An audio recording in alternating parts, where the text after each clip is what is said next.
invocation of the Bodhisattvas, and it's in your rituals and practice. So we start with three bells. I'll start with, and then a bell after each name.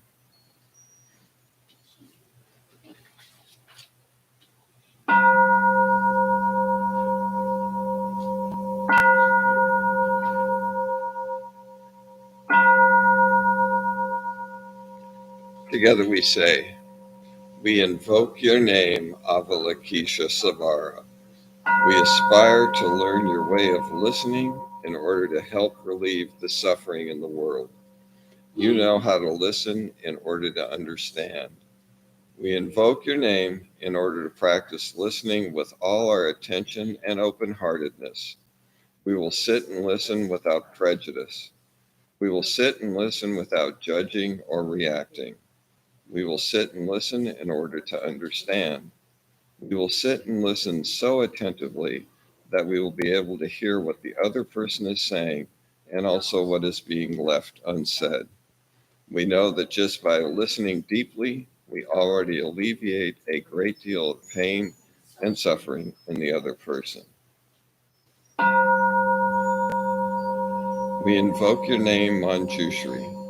We aspire to learn your way, which is to be still and look deeply into the hearts of things and into the hearts of people.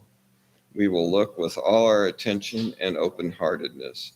We will look with unprejudiced eyes. We will look without judging or reacting. We will look so deeply that we will be able to see and understand the roots of suffering and impermanence and the selfless nature of all that is. We will practice your way of using the sword of understanding to cut through the bonds of suffering, thus freeing ourselves and other species. We invoke your name, Sarabhadara. We aspire to practice your vow, act with eyes and hearts of compassion, to bring joy to one person in the morning and to ease the pain of one person in the afternoon. We know that happiness of others is our own happiness. We aspire to practice joy on the path of service. We know that every word, every look, every action, and every smile can bring happiness to others. We know that if we practice wholeheartedly, we ourselves may become an inexhaustible source of peace and joy for our loved ones and all species. We invoke your name, Krishnagarbha. We aspire to learn your way of being present where there is darkness, suffering, oppression, and despair. We can bring light, hope, and relief and liberation to those places. We are determined not to forget about or abandon those in desperate situations. We will do our best to establish contact with those who cannot find a way out of their suffering, those whose cries for help, justice, equality, and human rights are not being heard. We know that hell can be found in many places on earth. We will do our best not to contribute to creating more hells on earth, and we will help transform the hells that already exist. We will practice in order to realize and stability, so that, like the earth, we can always be supportive and faithful to those in need. We invoke your name, Sarapara Bhuta. We aspire to learn your way of looking deeply with eyes of non-discrimination in order to see the true qualities of others. When you meet anyone, you bow respectfully and say in appreciation, I respect you deeply. You are a future Buddha. We vow to look deeply into ourselves, to recognize the qualities that are there, to accept and to love ourselves. We vow only to deposit positive seeds in ourselves and those around us. By doing so, our thoughts, words, and deeds will rise to self-confidence and acceptance of ourselves, our children, grandchildren, and all those we know. We vow to look deeply with eyes of non-discrimination to see that joy and success of the other person is also our joy and success. We vow to believe and to speak with humility and respect. We vow to practice loving speech to help people who underestimate themselves and see that they are wonders of the universe. We know that only when we are able to transcend the barriers of a separate self shall we be able to transform the superiority and inferiority and equality complexes and realize true happiness and freedom.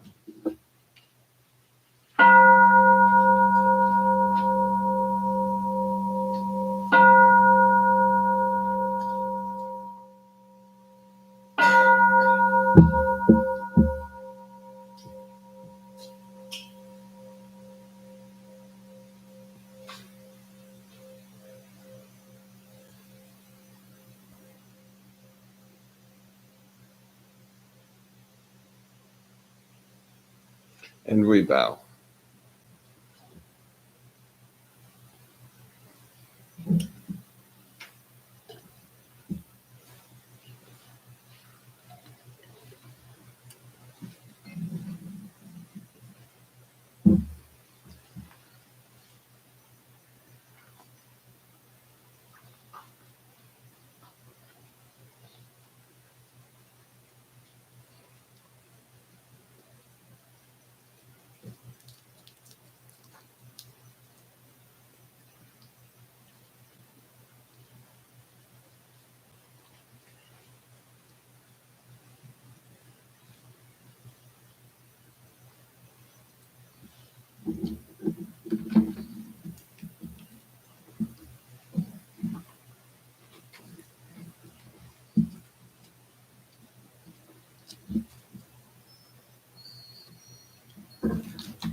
We bow. And now we'll do the invocation of the incense burning, which is in your rituals and practice.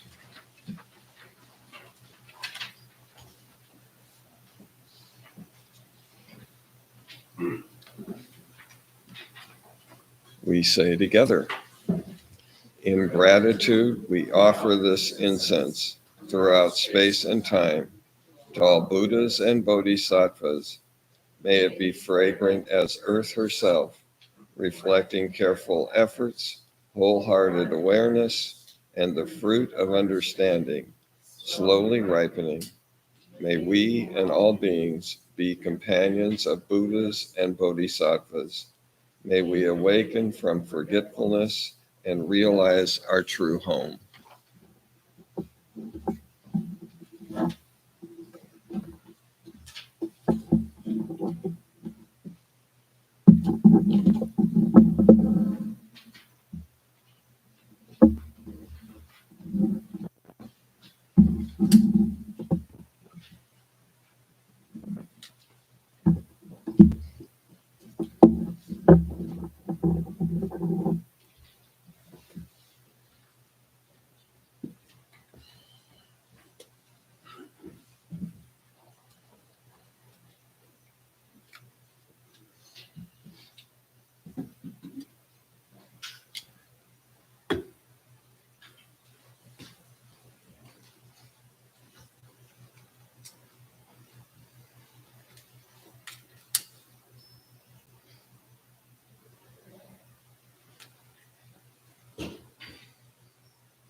And we bow.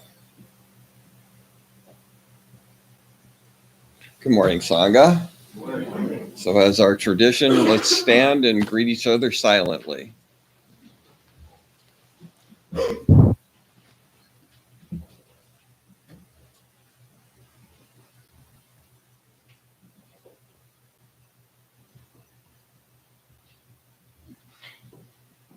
Okay. For new people, if it doesn't feel comfortable, don't do it. You have to have your socks off and be quiet when we're all quiet, but other than that, just do what feels comfortable. And if you have any questions at all about this afterwards, you can see myself or a number of other people that can can help you. And if they can't, they'll show you to somebody who can. So let's turn to page 7 in our rituals and practice. And we'll recite the refuge vows.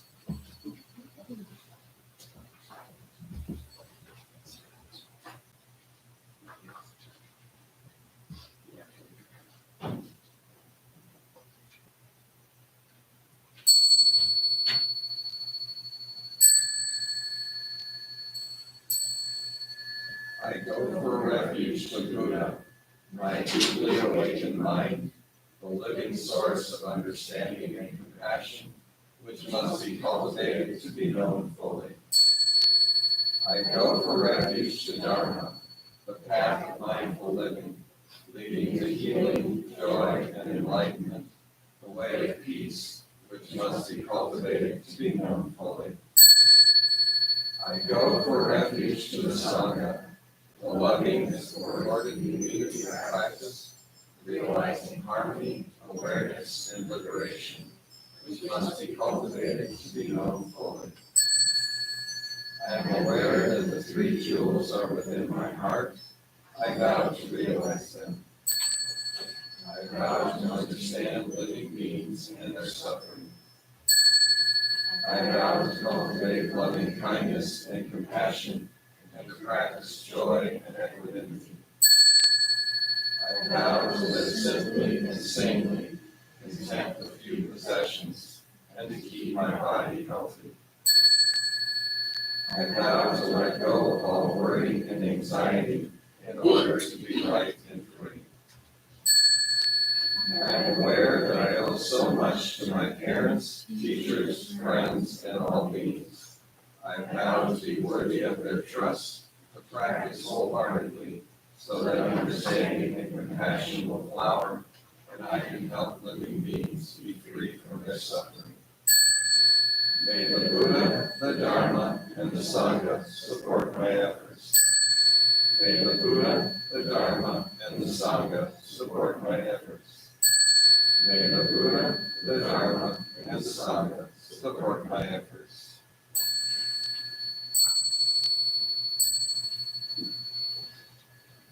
If you would turn over to page 8, and we will do a heart sutra.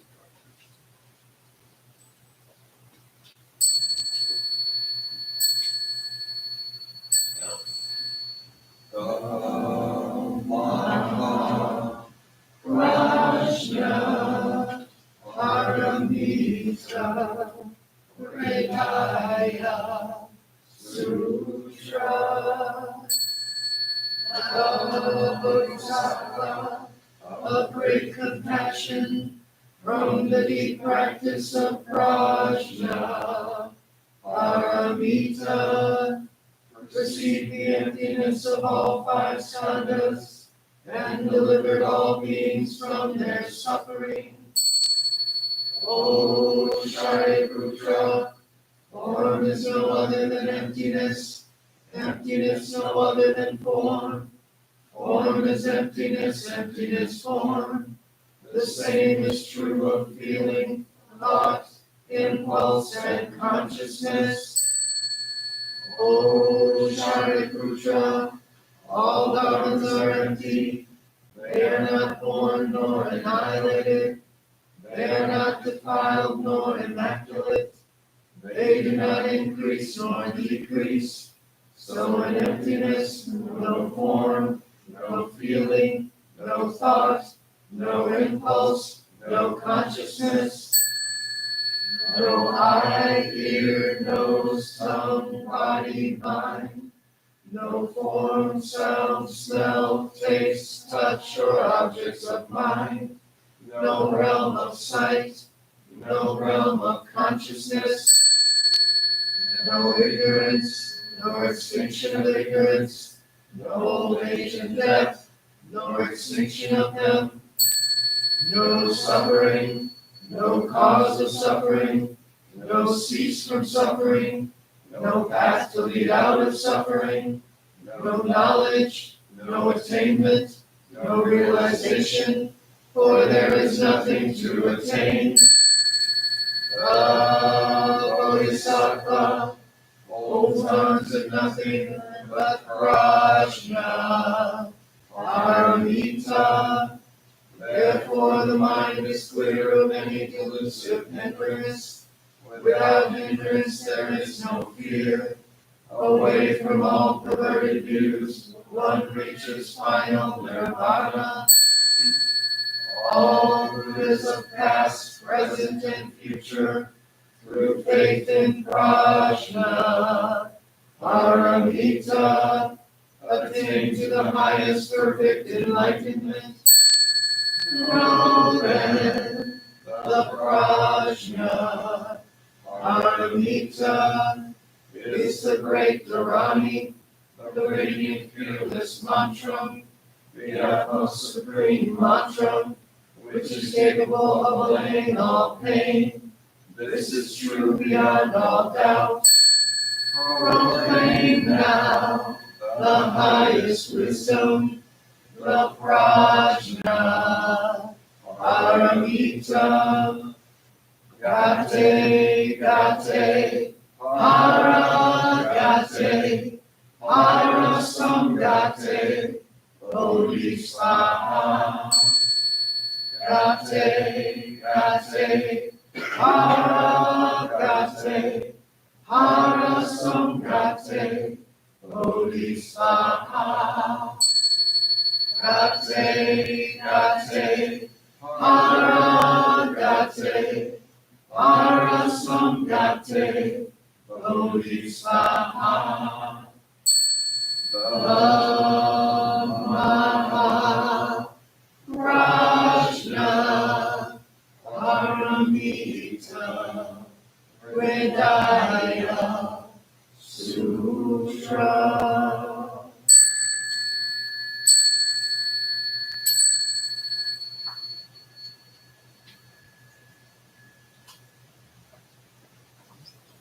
Please be seated.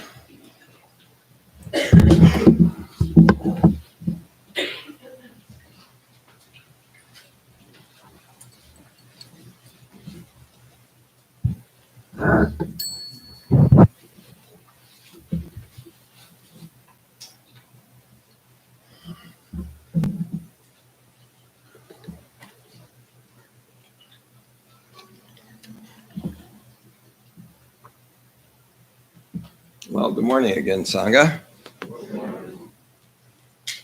The title of today's talks is Resentments. What are they good for?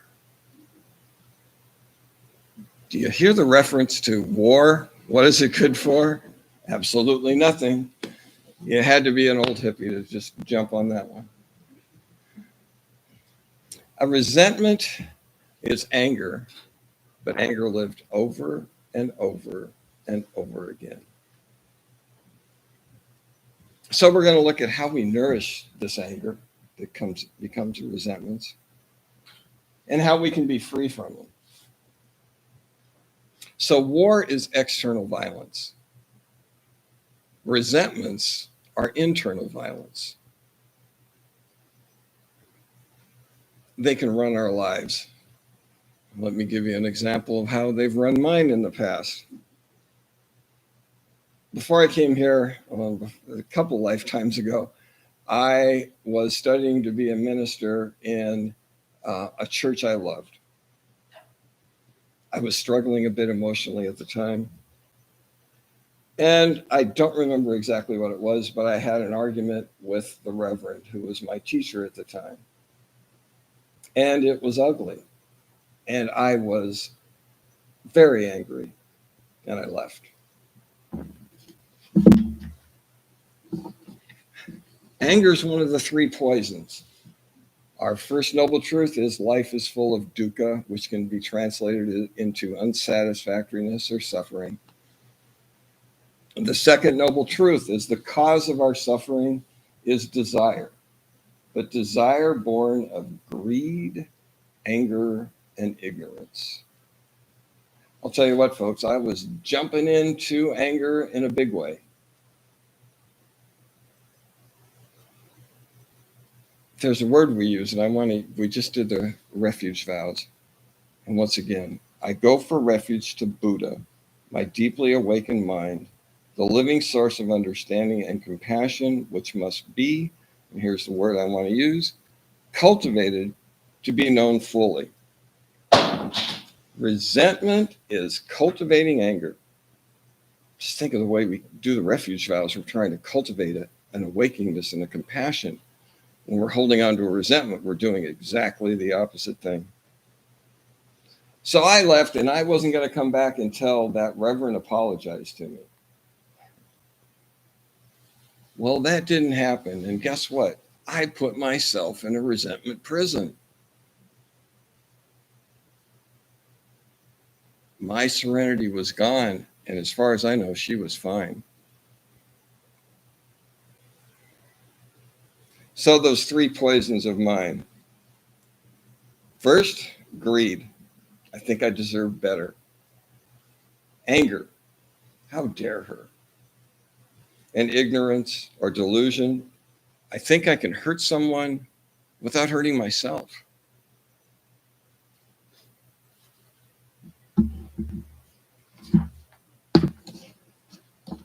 There's some serious negative effects on our health when we hold on to resentments. We're in a constant state of fight, flight, or freeze. We're at war.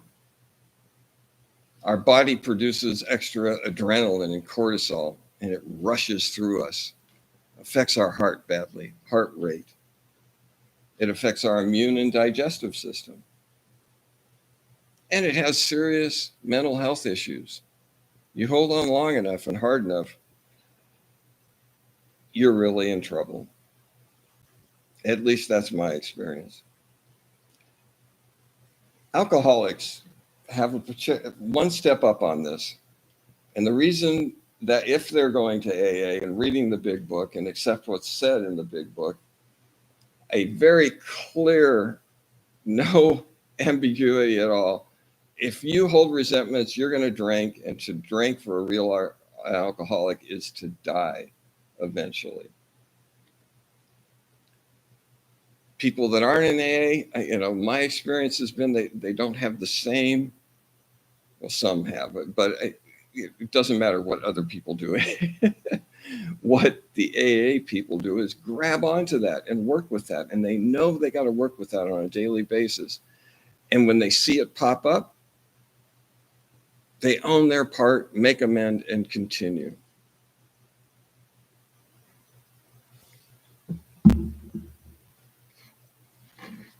Okay, so we've talked about personal things. How about politics? There's a place where resentments hang on. It doesn't matter what side you're on, and it seems like there's only two sides in this country these days. I hear the same things. They're ruining our country. They're corrupt, greedy, only care about power. Resentments seem to run our political system. And oh man, go for the 24-hour news cycle. Don't care what station you're watching, conservative, liberal, whatever the heck it is. 24/7, they've got to entertain us. And so they do, and they tell stories. And maybe the first time it's a little irritating. It's like, well, after the 10th analysis, and you're just upset. And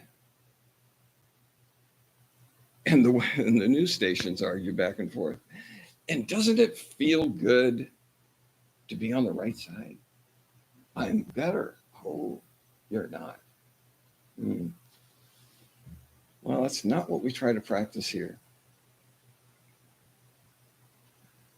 We see the Buddha nature in all of us. So that news cycle and those politics keep us cultivating separation from each other, not oneness. I think Gail was the one. I don't see where Gail is. Hi, hello, Gail. Um, you said anger is the bodyguard of suffering. That's so great. That's just such a simple, short, just anger is the bodyguard of suffering. Got to breathe with that. Wow. So I cultivate these things. I'm cultivating my anger. I had this vision. I love to go camping. So I get out in the woods and I make a little campfire, just big enough to keep me warm and the family and maybe cook on something. So it's okay. Then a little bit of anger comes up. Yeah, I throw a little more wood on that metaphorical fire. And then a little more anger comes up, and I'm starting to work on it. More fuel, more fuel, more fuel. Got a forest fire. Everybody associated with it, including me, is burned. How about road rage? I've shared a little bit before. I've had a big problem in my past lives with that. Most of the time I can smile and let things go now, but it's taken a lot to get there. And still sometimes, particularly if sometimes it's truly a serious thing that threatens my life. And in that dangerous moment, I'll tell you one, it just flashed in my mind. I'm coming onto an on-ramp and there's trucks. And I get in between two semis, and the semi in back of me, totally tailgates me. And I have nowhere I can't see around. I can't get out. I was freaked. Okay, well, I got out of that situation. I'm safe. How long did I hold on to that? It was absolutely the right thing for my body to do to get out of here. I'm wired to survive, and this looked like I wasn't going to survive. But the problem is I held on to it and held on to it. And obviously, if I wanted to resurrect that thing, because I'm seeing right now what that was, I could go back and get a little angry again. So the blaring horns, brake checks, rude gestures, all of it hurts me. And it can affect the other person too and get them all angry and mess up their day. When maybe all they wanted to do is just get to work and they're late. Who knows? How do we get free from this prison that we've created for ourselves? Well, it's always great to start with Lojong.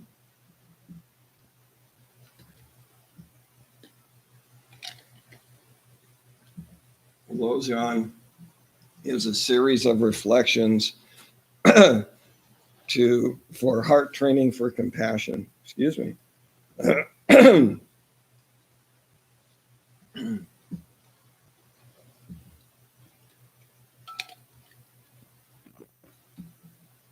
So the first reflection, in my every action, I will watch my mind, and the moment destructive emotions arise, I confront them strongly and avert them, since they will hurt both me and others. In my every action, I watch my mind, and the moment destructive emotions arise, I confront them strongly and avert them, since they will hurt both me and others. We're healing this mental illness that we have, and it starts with mindfulness. In my every move, I watch my mind. Or we can go on autopilot and let the resentments do the driving. Another one that goes right along with this, Lojong again. I will plant white seeds through my awareness and mindfulness. I will continually remind myself that my thoughts, words, and deeds are the three gates through which I move for the benefit of others. White seeds through my awareness, and there comes again mindfulness. So, those white seeds are wholesome seeds, would be a better word for that. And those wholesome seeds are loving kindness and compassion. That's what Buddha told us is the antidote to anger. Loving kindness and compassion. And those wholesome seeds benefit everyone. And the unwholesome seeds don't. And we got to be mindful which ones we're planting. But let's take the example of a garden. So all our wholesome seeds that we've planted give us wonderful vegetables. But we got to tend our garden. And there's weeds coming up on wholesome seeds. It's a constant thing. You don't go through your garden one time, plant seeds, see weeds, pull them out, and then you don't have to do anymore. You have to constantly cultivate a healthy garden. And that's what we're talking about here, cultivating a healthy garden for ourselves.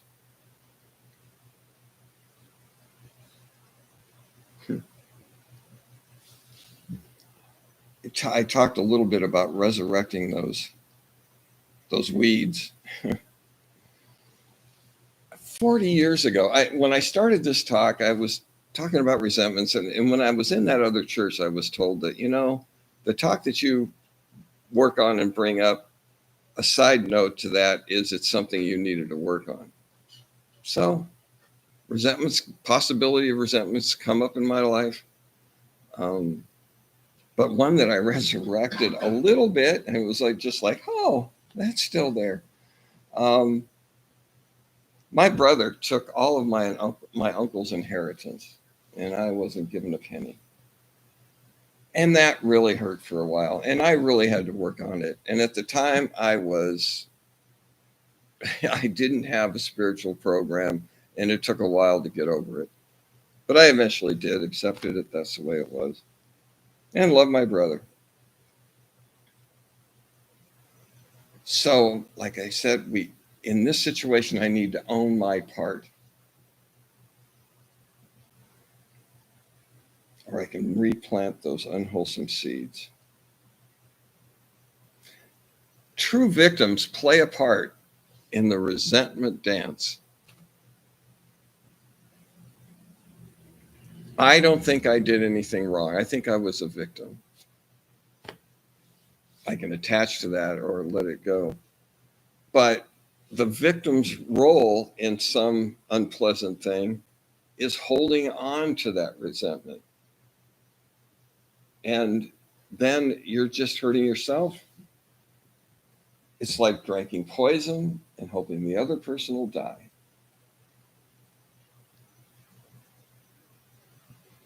I had a great quote by Martin Luther King, and I lost it.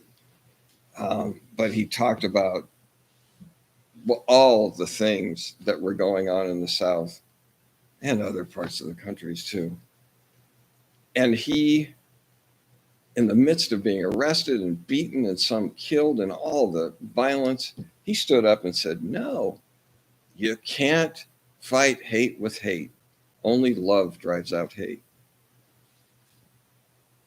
He was a bodhisattva of love. So back to the Reverend and me. The story I had told myself is that she was mean, evil, self-absorbed, uncaring. For me to get out of that resentment, I needed to tell myself a new story. I have a big voice. Nobody here has told me to speak up. And I can be confrontational in a certain situation. And I can look back at that and go, this smaller female person could have really been intimidated by me. And she might have just been protecting herself. And maybe she was just trying to get some sympathy from the board and the few community members that she told. So I think that's a good chance that's true. But the important thing is that I believe that's true. I accept that idea, so I can build compassion for her, so I can cultivate love between her and me. I need a new story. There's something called metta. Um, and it's there's a Metta Sutra, and it's a whole series of not sayings or something. I don't know what word there's a series of well wishes we spread out. I can't think of a better word than that. And it starts with us, and then it goes out to the universe. Well, you can customize metta for any situation you want. And so, if you can remember, before you even turn the key on that car, you get in, take a breath, and just give yourself 30 seconds or a minute before you start to do a little metta. And it starts out with us. May I be well. May I be at ease. May I be free from suffering. May I be content. And then, may all drivers I meet be well. May all drivers be at ease. May all drivers be free from suffering. May all drivers be content. If you accept the idea of oneness, which we talk about a lot here, 0 degrees of separation, then that has to do something. The butterfly effect, it has to do something. And at a bare minimum, it does something for me when I do it. I get a little calmer. I have a little bit different perspective. I tolerate silliness a little better.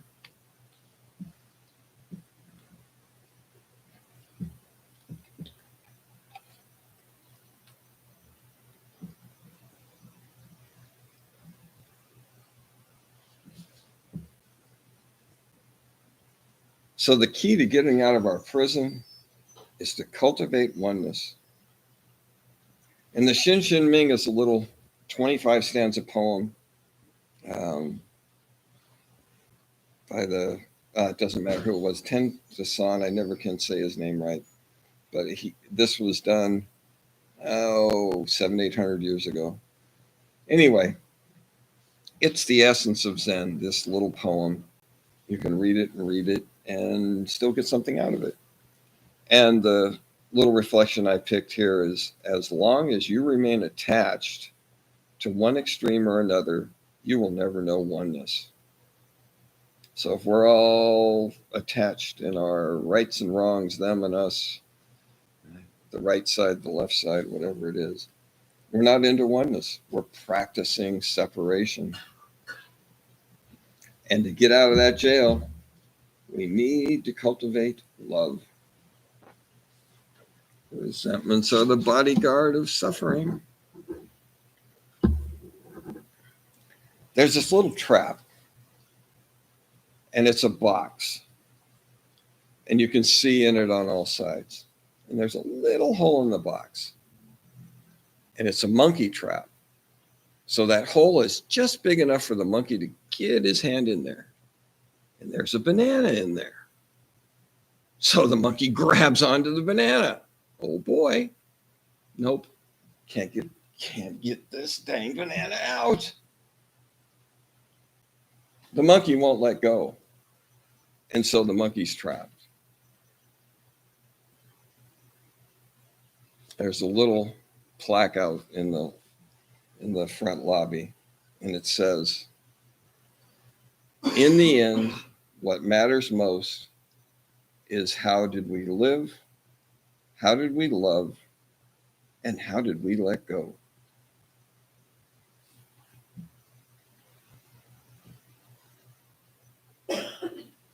Any questions or comments before we go into meditation?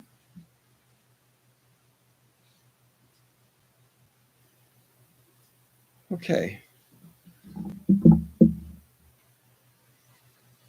If you feel like it, when you go into meditation, bring up someone that's giving you trouble, that maybe you've developed a resentment about, or maybe starting to develop one if you don't do something about it.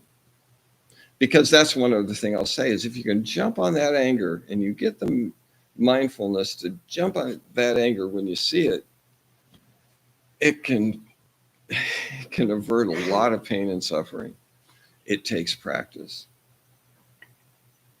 So bring that person up and say some kind of metta for them and for you.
We bow.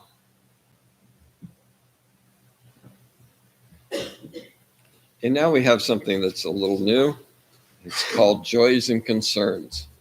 It's an effort to build a little more Sangha, compassion and joy for each other. So if you have a joy or a concern, somebody will come with yes, Jessica will come with a microphone. So just raise your hand and share briefly what your joy or concern is. And we'll sit with it for a little while after we're done. Anybody?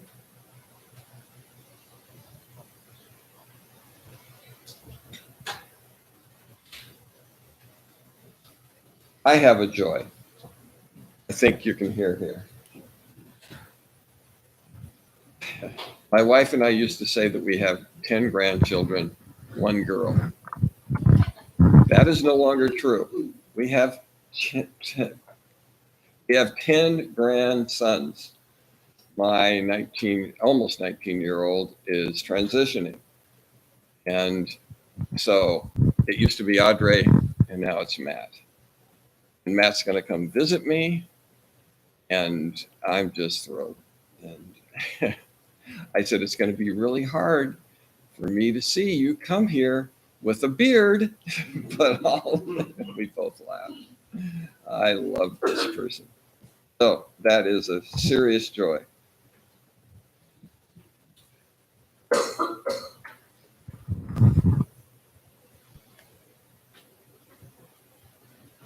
Okay. Well, we'll sit in silence with joys or concerns unspoken and my spoken one, just for a minute. Starting in with one strike of the bowl.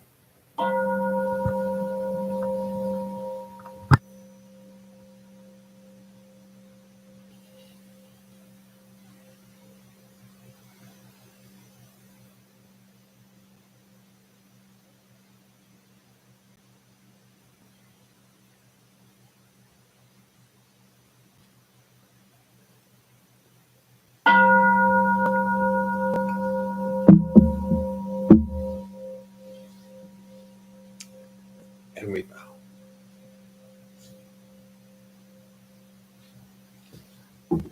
So now announcements. Anyone have announcements?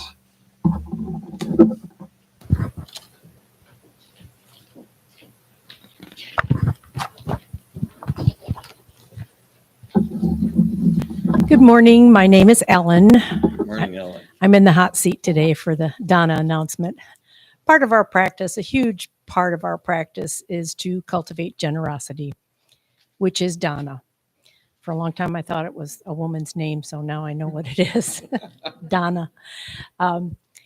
If monetarily, of course, is one of the big things for our keeps the lights on, pays the rent. If you are so inclined, we have Donna boxes here at the temple. One is right on the other side of that curtain. The other one is back here by the little table. Check, cash would be swell. There's also a QR code there, so you can scan that. It'll take you to a donation somewhere online. You can also go to our website, zengr.org/donate. You can set up just a one-time donation. You can also set up a monthly donation. If you are watching on YouTube this morning, if you go to the See More button, there's a drop-down menu that will also take you to the donation button. Besides monetarily, which is very important to the temple, but you can donate your time, you could donate goods.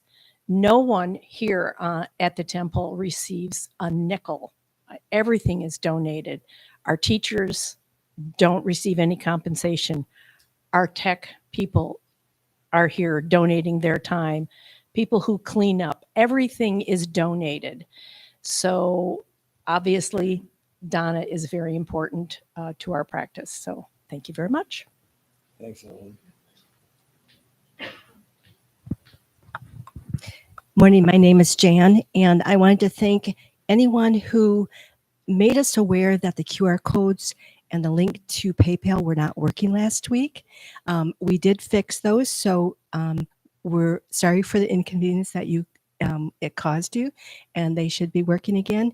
If you ever encounter links not working, don't hesitate to mention it to me or a Dharma Council member or a board member. Gail's on the board.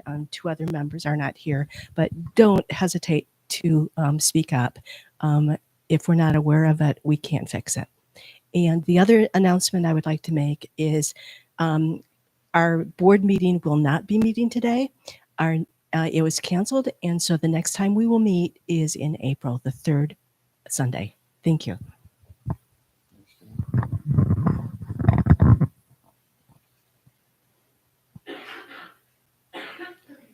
I want to take a little survey, and you can email me at yongsu@zengr.org. This is just a survey. It's not approved yet by the board, but I'm looking to, we are looking to once again participate in the Gay Pride Festival, or just Pride Festival. And that happens June 17th. The gates open at noon until 10 p.m. We always went there until the pandemic, and we didn't do it last year, but I'd just like to see if we can man that booth, and then we'll ask the board if they will fund it.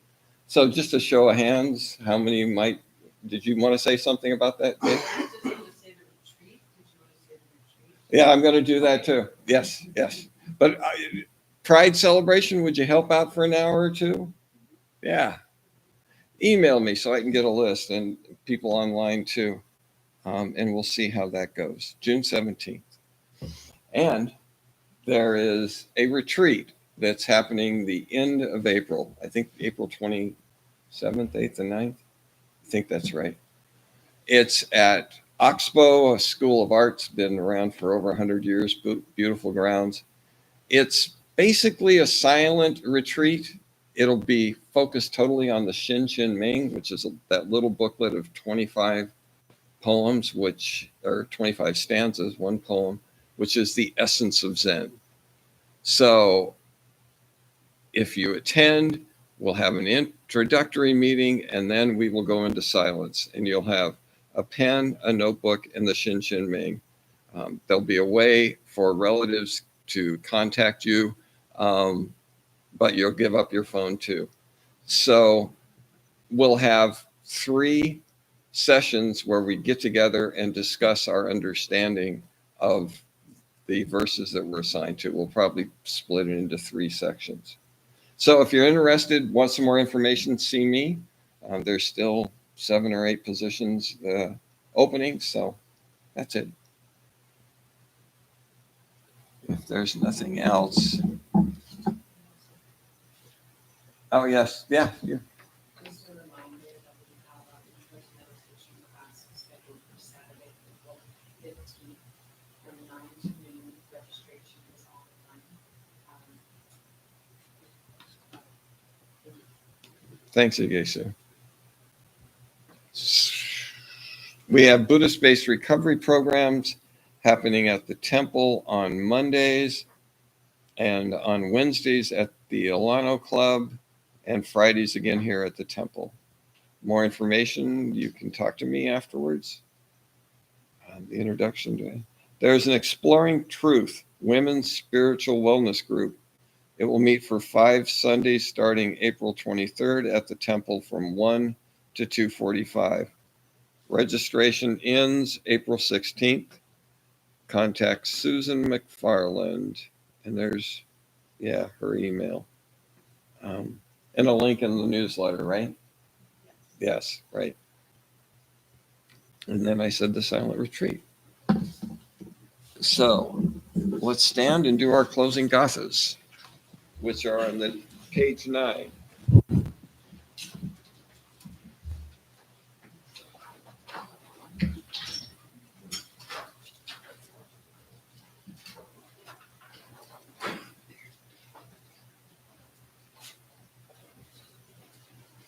For all unskillful actions ever committed by me since of old, on account of my beginningless greed, anger, and ignorance, part of my body, mouth, and thoughts, now I atone for them all. Vast is the robe of compassion, a formless field of benefaction. I wear the Buddhist teachings for the benefit of all sentient beings.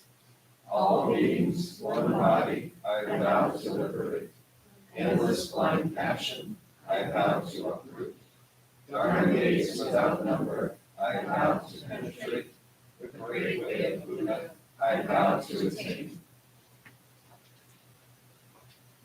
Okay, now we split down the aisle and face. Thanks, everyone. We pick up the rituals of practice. Please straighten up your seats and cushions. That is part of the practice, to leave the place as good or better than when you found it. Yes. Sure.